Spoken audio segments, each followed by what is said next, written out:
Welcome to Reality Creative Video. I'm Hermes. It's Alchemy time. It's been a week since my last video, so let's do catch up on what's been going on here for the week. Here we have platinum. I know I spent a lot of time on platinum, but I'm trying to I know I posted a video on how to make platinum. I'm still not satisfied with that. Gets you between 1 and 3 parts per million after cooking it for about 12 hours. This solution here, I believe, is about a 10 parts per million solution. I've been cooking it for an entire week and trying various methods of cooking platinum, from the one that I posted to other variations, including the high voltage AC method, which you saw if you go on to shorts. You saw a little demonstration of the arcing of the arc top. So this top in action, the arc top, my first version of the arc top in action on in the shorts video. And then I've also been doing an update in the community section on various tops, like this one here. This is another arc top. And I've been doing experiments on the various tops to see if high voltage AC happens to be a more viable method for platinum. You know, why the craziness on platinum? Well, I've been taking platinum now for a couple months now, and I have to say, out of all of the colloidals, platinum is one that I probably, if I had to pick a colloidal, I wouldn't want to give platinum up at all. I think it has the most health benefits out of all the colloidals. That's not saying, gold is still good, and, silver, and they all have their niches, that help you overall, colloidals. But platinum itself, I think, has the health-wise and how it makes you feel, I think, is potent stuff if I can figure out how to cook it consistently. And that is the problem I'm having. Even the method I posted on the internet, while it works most of the time, sometimes it doesn't work. It fails. You'll cook it for 12 hours and you might not get as much platinum in there. You'll get platinum in there. I always get platinum in the solution, but it's how much platinum you get in the solution that is the question. Luckily, it doesn't take a lot of platinum to make a lot of difference. Now, the platinum that I've been making, which I call, where is it down here? I call this platinum KoolAid because it's like a light version platinum. This in here is all of my, I'll call them failed attempts at platinums, but platinum that hasn't come out actually as good as I wanted it to. So this is about a 1, maybe 2 parts per million solution of platinum sitting in there. And here is a 10 parts per million solution of platinum. And then the last time I managed to cook platinum is this here, and this is probably a 6 parts per million platinum. As you can see, the color is a little different. This is a little darker, although the color that you see here is, this color from platinum is not platinum in itself. Platinum in its native color is supposed to be gray or brownish. I mean, a very light tint of gray. Most of this color comes from the fact that I've been using ascorbic acid to cook platinum because it's more efficient. And I know in the how-to videos start to finish, I don't mention ascorbic acid. I use Manuka honey. Manuka honey can only really get you maybe 1 parts per million, maybe 2 parts per million on a good day. But it gets you some kind of platinum in there. Ascorbic acid can take it much further. And what happens with ascorbic acid is when the solution heats up, which it inevitably does with low voltage electrolysis, it caramelizes and it turns into this sort of color, brownish color or orangish color. The orange color here is a sign of that we got a higher level of parts per million in here as opposed to like this light brownish color. But that being said, also has to do with the amount of ascorbic acid that's in there.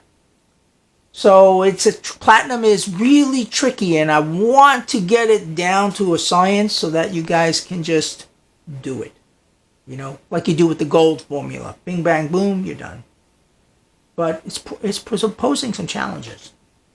Now, I was working on the high voltage AC thing all week, and I had to 3D print tops, so that kept me busy. I 3D printed this one. I 3D printed this one, which is a 90-degree arc top. Puts the rods like this with each other. I thought if I concentrated with the high voltage AC, I'd concentrate the arc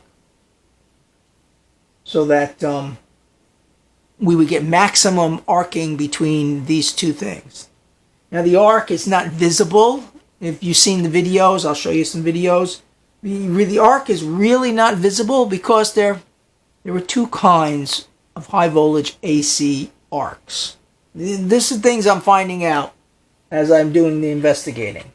There is the high voltage AC arc, which is I'm using, which is a I don't know what you want to call it. It's an electrical arc that goes through the water from one to the other. It kind of looks like a little lightning thing going between. You can't see that arc in water. You can see it in the air because the air particles ionize, but in water you can't see. So I know there's some kind of an arc going on there with the laser beam showing it.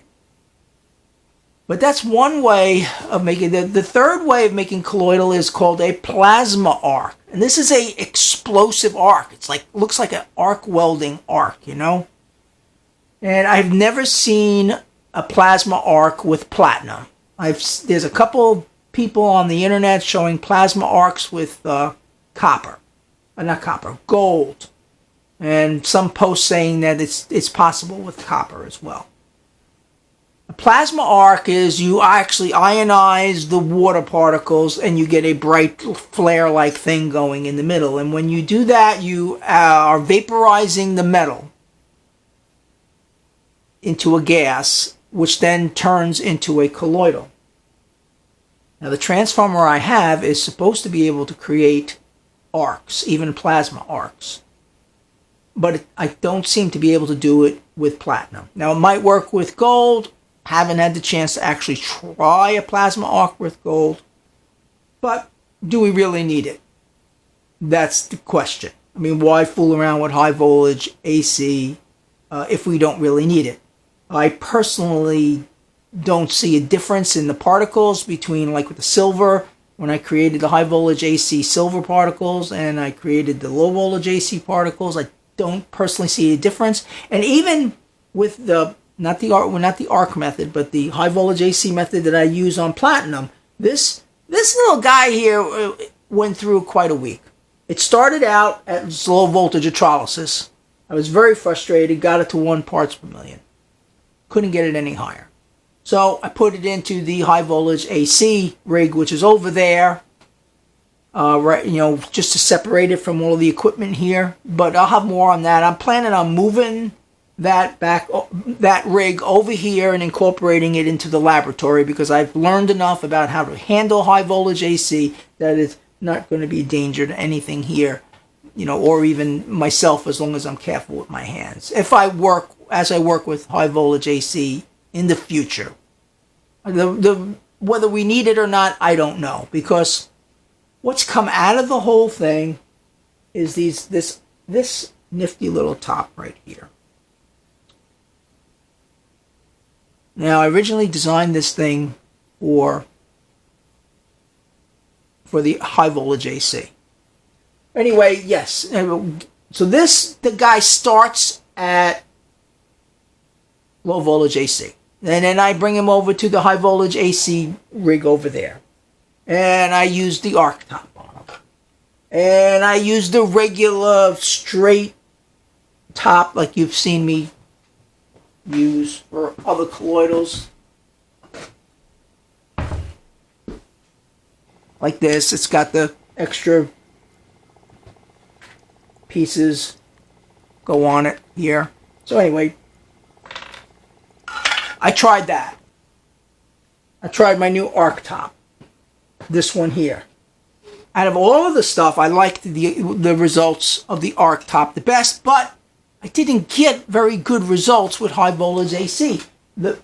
I only got very small amount of colloidals going in, no matter what I did, using high voltage AC. So for giggles, I decided, let's put the solution back over here into the low voltage electrolysis rig. And I was going to try, I had a thought about this top. The purpose of this top is to limit the amount of platinum that is in contact with the liquid and causing conductivity in the solution. And in my investigation of people trying to create ArcTops, it became apparent that if too much of the rod was submerged in the water, they couldn't make the plasma arc happen. So that got me into thinking about concentrating the energy in low voltage electrolysis to a very small piece of the platinum rod.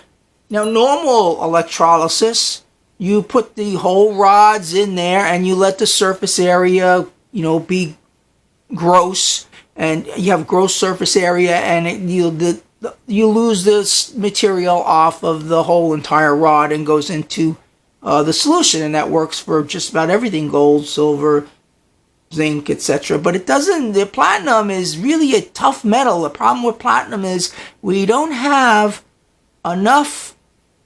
We can't force enough of the electrons into platinum to break it down, in a sense, melt the platinum. I mean, really what we're doing with any of these rods is we're melting them to the point where they come off, the metal comes off the rod, goes into the liquid, and then turns into a colloidal. So I got the idea that what if I use my ArcTop, which shields it only puts the pressure, it's just the stuff right here in the middle that's exposed to the conditions of creating a colloidal. So I said, what if I, even though it defies all logic on a regular colloidal, what if I put it in a low voltage thing, crank that spinner up on high, and just concentrate my force here in this little tiny section. And that's where this video got born. It looks like a crap show going on with all this stuff going on. And I didn't have much hopes for it working, but I was mildly impressed after an hour.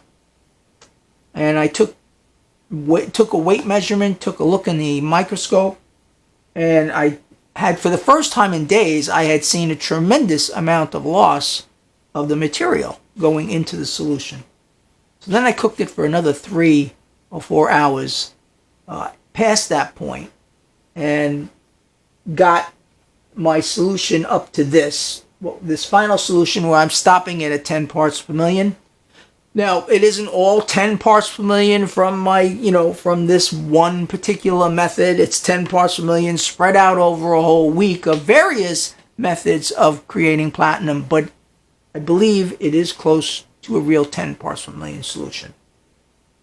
So next I want to duplicate what I did at the end of my thing with a new batch of platinum, and I'm going and using this top and using low voltage electrolysis. So for the time being, I'm going to put the high voltage electrolysis aside and see if I can perfect low voltage electrolysis with platinum, because I think that is the best for everyone. I mean, you really not everybody can fool around with high voltage AC, and if I can deliver us a reliable way of creating 6 or 10 parts per million platinum using low voltage electrolysis in a reasonable amount of time, then why not? Let's do it.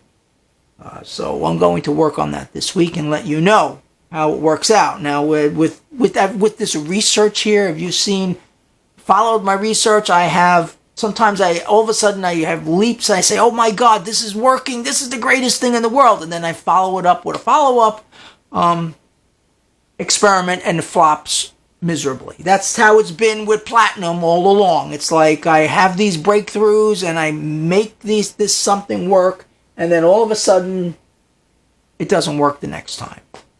So this is part of the scientific research process, I guess, which I'm trying to share with you. So you can get an idea of some of the frustration and also the things that have to go on in order to create breakthroughs that people haven't done before. Trying to think out of the box, like making these tops, and even trying to use this top, which shouldn't work at all in low voltage electrolysis, which may actually be a new way to cook colloidals. With, instead of the traditional down the line thing, just burning the colloidal at the end. But we'll see. Okay, platinum is what I want to get working first, because all the other colloidals, I can cook them in a heartbeat. That's not a problem. They work great. They do their job. Platinum is a little bit tricky. I mean, this one, took a week to cook. This one also took a half a week to cook in various ways, trying to get this up to 6 parts per million. Finally, I abandoned that 6 parts per million. I said, well, I got enough in here for now. So that is really what I've been working on, sort of. I'm also experimenting. We're going to switch here. These are brew bottles, okay? Let's switch to... All right, I've had some taste problems with gold. And I'm trying to figure out what I've changed with my gold to cause it it has a very strong taste. I don't know if it's the metal in the gold that I'm tasting all of a sudden, or I've changed something in my formula. So the latest batch of gold I did not put in my plastic Nalgene bottles. I'm wondering if somehow I'm getting some sort of an interaction with the plastic in the platinum and the gold with the Nalgene plastic. I don't seem to have any taste problems with any of the other colloidals outside of copper, as you know, which can be quite strong taste in itself. So I'm experimenting with brew bottles for gold, and so far I cooked up 1,000 milliliters of this stuff of gold the other day, and the taste is really good stored in the glass bottles. I don't particularly like glass bottles because can't keep them high. I got to keep them low, and you can drop these things and they can shatter and break, and then you got a mess. I really prefer the Nalgene plastic bottles, where if I drop this sucker on the floor, and it does happen, this is a lab, it doesn't shatter into a million pieces. I mean, the floor is, I got a wood floor here with cement underneath, so sure as shit, if I drop one of those glass bottles, it's going to shatter. So, if, like anything, I'm experimenting, try and figure out what's going on here and there. So, yeah, and this was platinum, the latest platinum. So, on the microscope, if you're wondering what's viewing up there.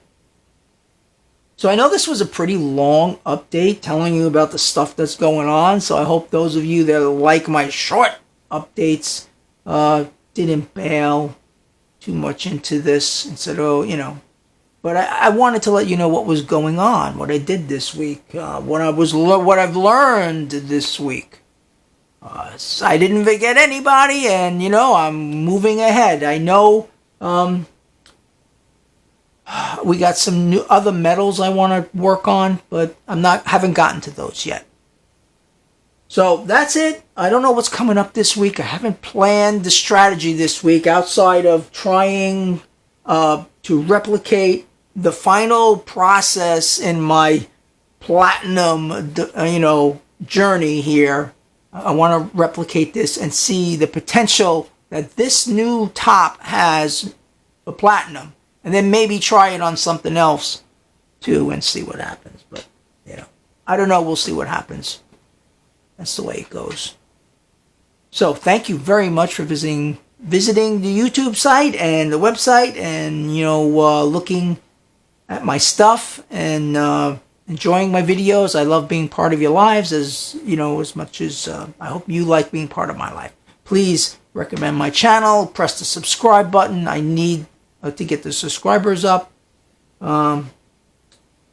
So thank you very much, and I will hopefully have some new videos this week, more than just one video a week on maybe other alchemy topics. I'm not sure what. I do have a list of topics I want to cover, but I may have to do some research before I can cover those topics. So we'll see. Fingers crossed, and send lots of energy to keep me motivated and moving forward. I'm Hermes. This is Reality Creative Video. Have a great day.